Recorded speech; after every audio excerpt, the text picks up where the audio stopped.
Hello guys, അപ്പോൾ ഇന്ന് നമുക്ക് 4 സ്ലൈസ് ബ്രെഡ് വെച്ചിട്ട് ഒരു അടിപൊളി ബ്രെഡ് ദോശ റെഡിയാക്കാം കേട്ടോ. നല്ല സിമ്പിളാണ്, അതേസമയം നല്ല ടേസ്റ്റി ആയിട്ടുള്ള ഒരു റെസിപ്പിയാണ് കേട്ടോ. അപ്പോൾ ആദ്യം തന്നെ 4 സ്ലൈസ് ബ്രെഡിൻ്റെ ഈ 4 സൈഡും നമുക്ക് കട്ട് ചെയ്ത് കളയാം. അത് ഈ ഒരു ദോശയ്ക്ക് ഞാൻ എടുക്കണില്ല കേട്ടോ. അപ്പം നമ്മൾ ഈ കട്ട് ചെയ്ത് കളയണ ഈ 4 സൈഡിലെയും സ്ലൈസ് ഉണ്ടല്ലോ, അത് നമുക്കൊരു സ്നാക്ക് റെസിപ്പി ആയിട്ട് യൂസ് ചെയ്യാൻ പറ്റും. അതായത് ഒരു കോഴിമുട്ട എടുക്കുക, അത് നല്ലോണം ബീറ്റ് ചെയ്യുക, അതിലേക്ക് കുറച്ച് ഉപ്പിട്ട് കൊടുക്കുക, വേണമെങ്കിൽ കുറച്ച് മുളക് പൊടിയും കുറച്ച് ഗരം മസാല ഇട്ട് കൊടുത്തിട്ട് ഒന്നും കൂടി കോഴിമുട്ടേനെ നന്നായിട്ട് ബീറ്റ് ചെയ്ത് എടുത്തതിന് ശേഷം നമ്മൾ ഈ മാറ്റി വെച്ച ബ്രെഡിൻ്റെ സൈഡുകളില്ലേ, അത് അതിൽ ഡിപ്പ് ചെയ്തിട്ട് എണ്ണയിൽ വറുത്ത് കോരി എടുത്തു കഴിഞ്ഞാൽ നല്ലൊരു സ്നാക്ക് റെസിപ്പി ആയിരിക്കും കേട്ടോ. അങ്ങനെ അത് രണ്ടാമത്തെ ബ്രെഡിൻ്റെ സ്ലൈസും സൈഡൊക്കെ ഒന്ന് കട്ട് ചെയ്തെടുക്കുകയാണ്. പിന്നെ ബ്രെഡ് വെച്ചിട്ട് ഒരുപാട് ഐറ്റംസ് നമുക്ക് റെഡിയാക്കി എടുക്കാൻ പറ്റുന്നതാണ് കേട്ടോ. അതൊക്കെ ഞാൻ വരുന്ന വീഡിയോസിൽ പോസ്റ്റ് ചെയ്യണതാണ്. അങ്ങനെ രണ്ടാമത്തെ ബ്രെഡിൻ്റെ സൈഡൊക്കെ കട്ട് ചെയ്തതിന് ശേഷം വീണ്ടും ഇതേമാതിരി ഒന്ന് കട്ട് ചെയ്ത് കൊടുത്തിട്ടുണ്ട് കേട്ടോ. അപ്പോൾ ഇതേമാതിരി തന്നെ ബാക്കിയുള്ള ബ്രെഡിനെയും ഇതേമാതിരി സൈഡൊക്കെ കട്ട് ചെയ്ത് എടുക്കാം. അങ്ങനെ നമ്മൾ എല്ലാ ബ്രെഡിൻ്റെ സൈഡൊക്കെ കട്ട് ചെയ്ത് ഇപ്പോൾ എടുത്തിട്ടുണ്ട്. ഇനി അടുത്തത് നമുക്കൊരു മിക്സിയുടെ ജാർ എടുക്കാം. മിക്സിയുടെ ജാറിലേക്ക് സ്ലൈസ് ചെയ്തെടുത്ത ബ്രെഡിനെ ചേർത്ത് കൊടുക്കാം. അതിന് ശേഷം നമുക്ക് മിക്സിയുടെ ജാറിനെ ഒന്ന് അടച്ചിട്ട് ഇതൊന്ന് പൊടിച്ചെടുക്കാം കേട്ടോ.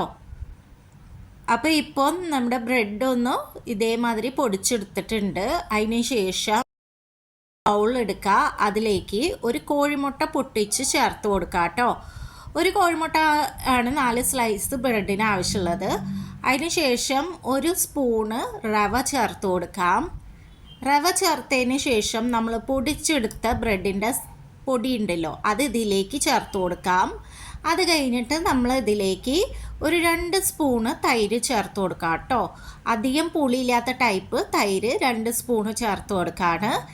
ഇനി അടുത്തത് നമുക്ക് ഇതിനെ നല്ലോണം മിക്സ് ചെയ്ത് എടുക്കാം. നല്ലോണം മിക്സ് ചെയ്ത് എടുക്കണം കേട്ടോ.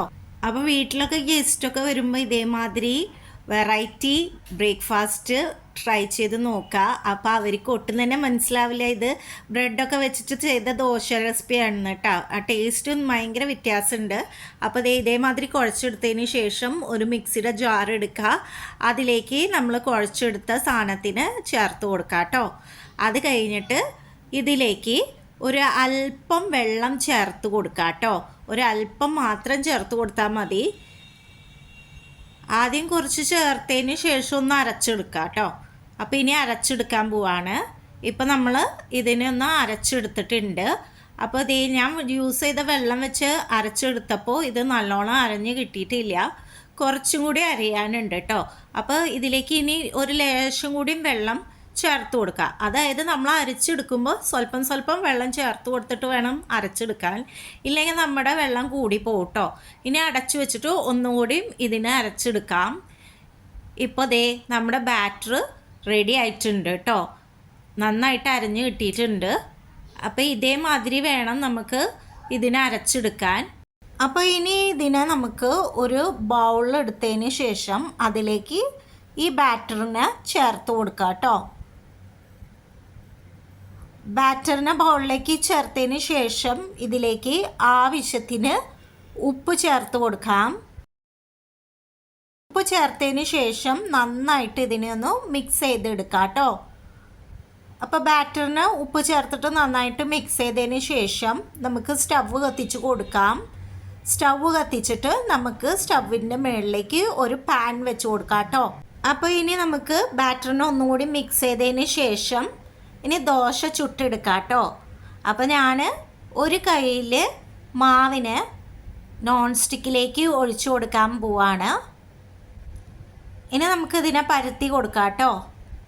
അപ്പോൾ ഇത് പരത്തി എടുത്തതിന് ശേഷം ഗീ അല്ലെങ്കിൽ നമുക്ക് ഓയിൽ ചേർത്ത് കൊടുക്കാം. അതൊക്കെ നമ്മുടെ ടേസ്റ്റിനനുസരിച്ച് ചേർത്ത് കൊടുക്കാം. ഒന്നില്ലെങ്കിൽ ഓയിൽ ചേർത്ത് കൊടുക്കാം, അല്ലെങ്കിൽ ഗീ ചേർത്ത് കൊടുക്കാം, അല്ലെങ്കിൽ ബട്ടറും ചേർത്ത് കൊടുക്കാം കേട്ടോ. ഇനി നമുക്കിതിനെ മറിച്ചിട്ട് കൊടുക്കാം. ഇപ്പോൾ നമ്മുടെ അടിപൊളി ബ്രെഡ് ദോശ റെഡി ആയിട്ടുണ്ട്. അപ്പോൾ ആദ്യത്തെ ദോശ ഇപ്പോൾ റെഡിയാണ്. നമുക്കിനി അടുത്ത ദോശേനെയും ചുട്ടെടുക്കാം. അതിന് വേണ്ടിയിട്ട് മാവ് ഒഴിച്ചു കൊടുക്കാം. അത് കഴിഞ്ഞ് ഇതിനെ പരത്തി കൊടുക്കാം.